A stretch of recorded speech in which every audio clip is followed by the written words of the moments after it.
Friends, welcome to another episode of Leadosophy. Super grateful if you're listening or watching. Thanks for tuning in. Remember, you're here with an open mind because that's the rule, not the exception. Today's episode is going to be a little philosophical. We're going to talk about knowledge claims in the realm of leadership. Is there a difference between knowing how to lead and knowing about leadership? This is an episode about knowledge. What knowledge can we have of leadership, of leading others? How much of leading is intuitive, difficult to explain, or simply unexplainable? We're going to get into a bunch of stuff. We're going to talk about some logic. We're going to talk about the laws of thought. Probably going to lose some friends on this episode. Probably going to lose some listeners. Probably going to be maybe bored. Maybe I'm not giving my audience enough credit.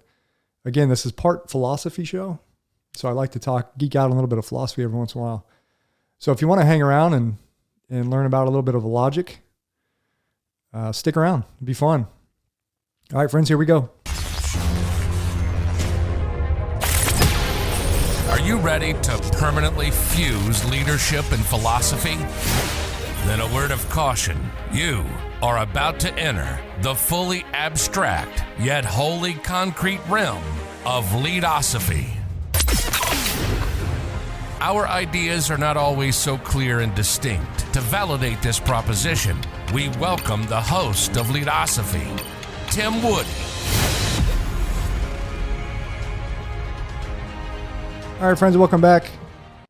My apologies if I come off like sometimes I am devaluing the audience as far as what I think you may want to hear about philosophy talk. It's definitely has nothing to do with, I don't think people can grasp philosophy who haven't studied philosophy. It has nothing to do with that. I think I'm just a little self-conscious about talking about philosophy, because when you go to school for philosophy, there's a lot of people that question you, and they sometimes look at you like, what are you doing that for? And I've mentioned this on other shows before, but I don't know how many times someone has said, why would you go to school and get a philosophy degree? What purpose does that serve? I've been asked that 100 times. It's frustrating, but I started down the road of philosophy because I enjoyed it. I enjoyed the subject matter. I enjoyed the critical thought. And these are all things you can do if you don't formally study philosophy. So this isn't like something crazy. Philosophy's been around long before there was a formal subject as far as taught in colleges and universities in the United States or wherever. I believe we're all philosophers. We all can deepen our understanding of subjects and look at things critically. And that's what I want to do today. That's what I want to do today. Talk about knowledge. I like talking about knowledge. Again, I've said this before. Epistemology is my favorite subfield of philosophy, the theory of knowledge. How do we know what we know? So here's some questions. How many people have never held a position of leadership, but they can confidently and quickly recall someone who was a great leader? How is that possible? Maybe it was someone they worked for, or someone they read about in a book. The point is that people tend to know intuitively who can lead well and who cannot lead well. How is this? How can this be? How can they possess this knowledge of good leaders, great leaders, people that drive them, inspire them, yet maybe they don't know or have never formally taken a course on leadership? Maybe they've never even read a book on leadership, but yet they can talk about the great leaders that they have worked for fluently, clearly, concisely. How is that possible? It's almost like there's something inherent in our knowledge of leading. And maybe this goes back thousands and thousands of years. Again, I've said this before. We haven't always had formal leadership classes, formal leadership curriculums, yet leadership has been going on forever. People have led. People have been led for millennia. Is it possible that a person can lead well or lead effectively, yet not know how to lead? Again, this is knowledge, talking about knowledge. And by not, quote, knowing how to lead, unquote, I mean that they cannot explain, they cannot offer a succinct explanation on how to lead, how they lead, their own personal experiences. And this sounds counterintuitive. It might sound counterintuitive, but riding a bike might serve as a loose example. Can you explain how you ride a bike? I mean, I just get on the thing and ride it. I guess if I was forced to sit down and write out step-by-step instructions on how I ride a bike, I could probably cobble my way through it. I remember in California trying to teach my oldest son, Michael, how to ride a bike. This is circa 2005, probably, 2005. I would sit him on the bike with training wheels, of course. This was back in the day when they actually had training wheels. I don't know if they do. I don't think they do a lot of training wheels anymore. I think the method is no training wheels, and they just kind of push off the ground. But I would sit him on the bike with training wheels and just simply tell him to pedal, avoid heavy obstacles. Law of gross tonnage comes into mind here. It's a law of gross tonnage. But I couldn't really offer any further explanation to him. I didn't know what else to say. Get on the bike and pedal. Dude, I don't know what else you want from me. I remember him looking at me, those little curly hair, and sometimes it was even hard for him to pedal to start off. So yeah, you feel helpless, and you feel like he needs more instruction, more explanation, but I just couldn't provide it. In 2006, my wife at the time, and my two sons, we moved across country from California to Ohio. I got stationed there in the Coast Guard. And my son had still not successfully ridden a bike without training wheels on his own. So the moving company shows up, offload his bike. And I remember getting his bike, moving folks, give me his bike, and I roll it up the driveway, and Michael wants to ride it. So we go out to the street. This is in a cul-de-sac, so we had plenty of room, no cars. Well, very rarely, a few cars going up and down the street. So I sit him on the bike and give him a little push, and the dude just starts riding his bike. I mean, just like, no big deal. Last time I saw him ride his bike with the training wheel or trying to no training wheels, he failed mightily. And then move cross country, I don't know, just starts riding a bike. Turning was an issue, to be sure. He crashed and burned when he tried to turn. But the question is, did he know how to ride a bike? Did he have knowledge now of riding a bike? He could have never probably explained how he rode that bike either. If I asked him to explain, Michael, how did you do that? We just came all the way across country. You got on your bike and you just started riding, dude. I gave you a little push and you started pedaling and you were balancing yourself and everything else. He probably could have never offered an explanation. Or if he tried to, it would have been very, very primitive. So I was perplexed. But what is the point? What am I trying to say? It's not always easy describing what it is like to lead. There may be a little bit of parallels to explaining how you ride a bike. Loosely. People aren't bikes. I get that. And it's not always easy describing how we lead, especially if we're cognizant of the laws of unique experiences, which I talk about frequently. All of our experiences are unique. We can try to explain our unique leadership experiences to others, but they just will never be able to completely understand. Is it possible that our personalities, values, and assumptions subconsciously propel the way we lead, the way we treat others, the way we make decisions? And is it possible that some of this is intuitive, which does not imply that we can't make or change our methods?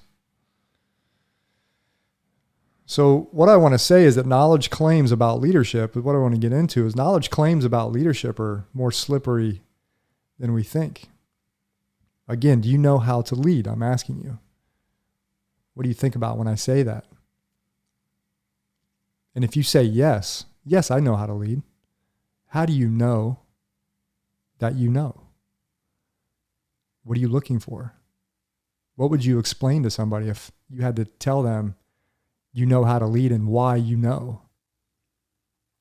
And again, this may sound trivial, but it gets to the heart of knowledge. How do we know we have knowledge? How do we know we have knowledge of leadership, about leadership, or in practicality, how to lead? If someone who works for you asks you to show them how to lead, what do you tell them? What do you show them? Do you say it's like riding a bike, but a little more complicated? Would you be inaccurate? Or could you walk them through the skills of leadership? Like you could show someone the skills needed to build a deck. And again, I understand humans aren't decks. If a CEO claims that he or she knows how to lead,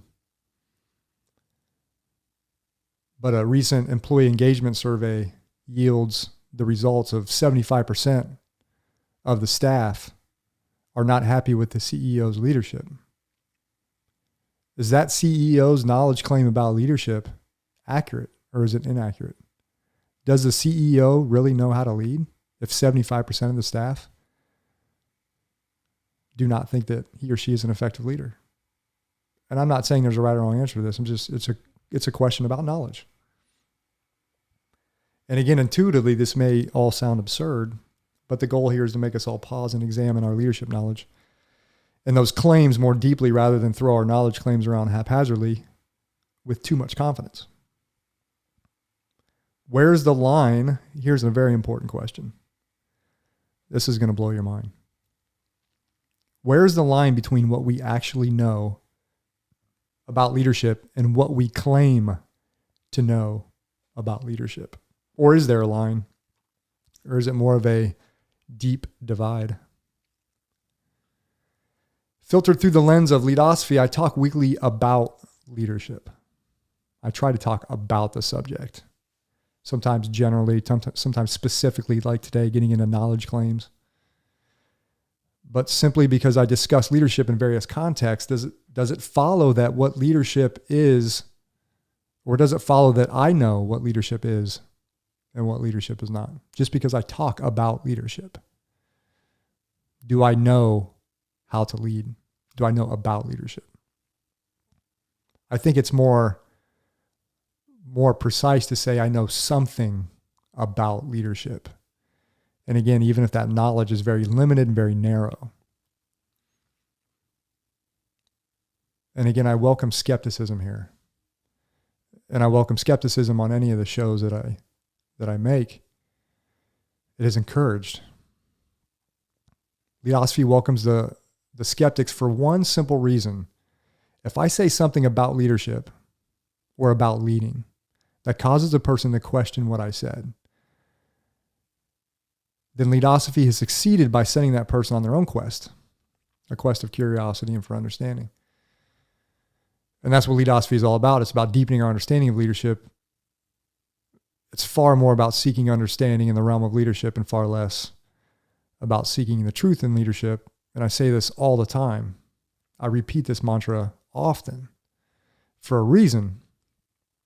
And it's about truth, and especially the dogmatic version of the truth that some people are very willing to use.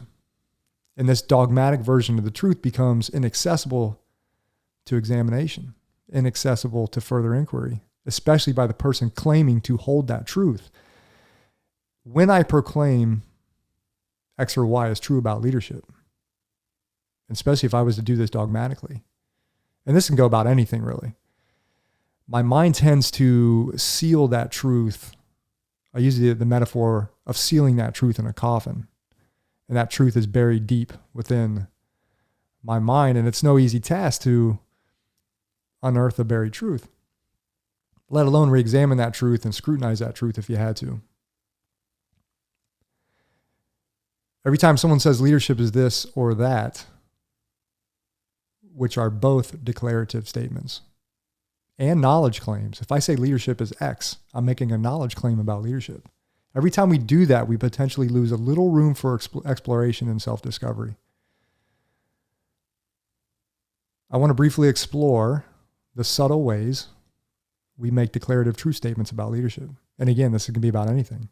People do this all the time. We do it every day. And I'll give a quick and simple personal example. It'll also be a little introduction to basic logical statements. I said we're going to get into a little philosophy here.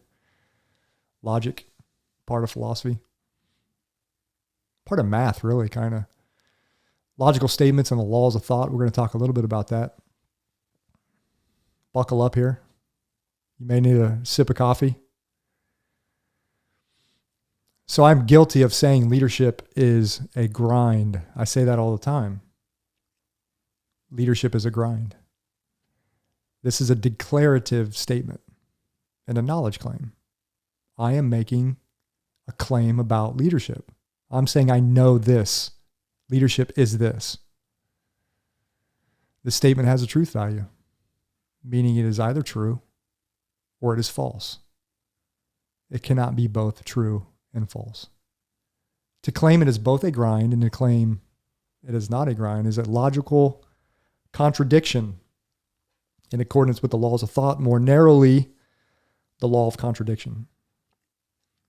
Another example, if I say Tim is a human, then I'm claiming it is true that Tim is a human. Thus, it must be false that I am not a human. I cannot sometimes be a human, or else my original statement would need refined. So by stating that leadership is a grind, I'm making a knowledge claim about leadership. How do I know I'm right? Is it true that leadership is a grind? In this context, I like to use Merriam-Webster's definition of grind. Quote, dreary, monotonous, or difficult labor, study, or routine. Can leadership be difficult labor sometimes? Of course. But I can think of many times where leadership was anything but a grind. Leadership was enjoyable. It was seemingly simple, like treating people with kindness and then having that kindness reciprocated. That didn't seem hard to me. It didn't seem like a grind. It was enjoyable. It was pleasurable. So now I just provided a counterexample of leadership, of being a grind. It contradicted my statement that leadership is a grind. So I guess I could say leadership is a grind sometimes. Thus, I refined my original thesis. And again, I bring up this seemingly benign statement simply to show that we often utter knowledge claim statements. And they could be true, but they could also be more complex than the statements initially appeared. We may need to refine our knowledge claim statements if we're going to get closer to the truth about leadership.